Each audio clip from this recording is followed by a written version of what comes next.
इसी तरह हमारा चौथा क्वेश्चन है। चौथे क्वेश्चन में हमें दिया हुआ है कि भूमि के एक बिंदु से जो मीनार के पाद बिंदु से 30 मीटर दूरी पर है, मीनार के शिखर का उन्नयन कोण 30 डिग्री है, तो मीनार की ऊंचाई ज्ञात कीजिए। यहाँ पे हमें दिया हुआ है कि कोई मीनार है, उसका आधार ये है, यानी कि पाद का मतलब समझ जा करो यहाँ पे आधार से 30 मीटर दूरी पर कोई बिंदु यहाँ पे लिया, यानी कि दूरी कितनी हो गई 30 मीटर, और ये थीटा बन रहा है यहाँ पे 30 डिग्री, और इसकी ऊंचाई हमें पूछा है कि इसकी ऊंचाई कितनी है, यानी कि h, ये पूछा है कितनी है। और यहाँ से खड़ा व्यक्ति, कोई व्यक्ति इसको देखता है मीनार को, तो जो उन्नयन कोण बनता है थीटा वो 30 डिग्री है।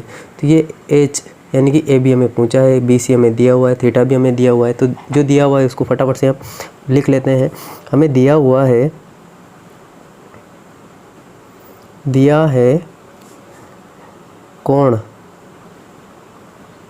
थीटा 30 डिग्री, और अगर देखें तो बी सी भी हमें दी हुई है, ये दे रखी है हमें 30 मीटर। अगर हमें यहाँ पे देखें तो हमें पूछा है ए बी यानी कि एच, इसकी ऊंचाई कितनी है, मीनार है यहाँ तक, इसका शिखर है, तो इसकी ऊंचाई कितनी है यहाँ से यहाँ तक, ये पूछ रहा है। तो ज्ञात क्या करना है, हमें ऊंचाई ज्ञात करना है। यहाँ पे लिख लेंगे मीनार की ऊंचाई यानी कि h हमें ज्ञात करना है, और ये क्या है हमारे पास ए बी, यानी कि ए बी हमें इसमें फाइंड आउट करनी है। तो फटाफट से इसको कर लेते हैं। तो आपको पता होगा कि हम क्या करते हैं, जो वैल्यू हमें दी हुई है उसको लेते हैं, और जो हमें फाइंड आउट करनी है यानी कि ज्ञात करना है उसको ले लेते हैं, और साथ में थीटा लेके चलते हैं। अगर देखें तो ये थीटा, ये लंब, ये आधार और ये कर्ण, यानी कि हमें यहाँ पे लंब और आधार लेके चलना है। आपको पता है लाल बटा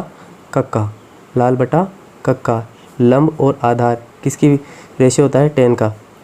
तो लंब बटा आधार ये होता है tan थीटा। अब लंब की अगर बात करें तो लंब है हमारे पास ए बी, तो इसको मैं फटाफट से लिख लेता हूँ।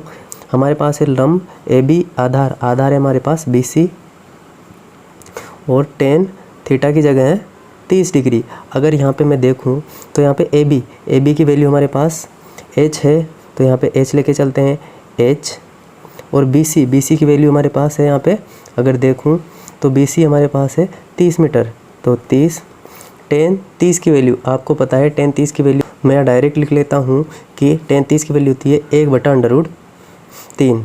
तो आपको पता लग गया है कि 1/3 जो होती है वो tan 30 की वैल्यू होती है। अगर हम इसको आगे सोल्व करें तो वज्र गुणा करेंगे, ये इससे गुणा होगी, ये इससे गुणा होगी, इसको इधर ले चलें तो h की वैल्यू तो हमें पूछी है, 30 को 1 से गुणा किया, 30 एकम 30, और साथ में √। अब क्या करेंगे, इसका परिमेयकरण करना है, क्योंकि डिवाइड में हमारे पास √3 आ रहा है। तो h बराबर 30/√3, तो √3 ये लिख लिया है।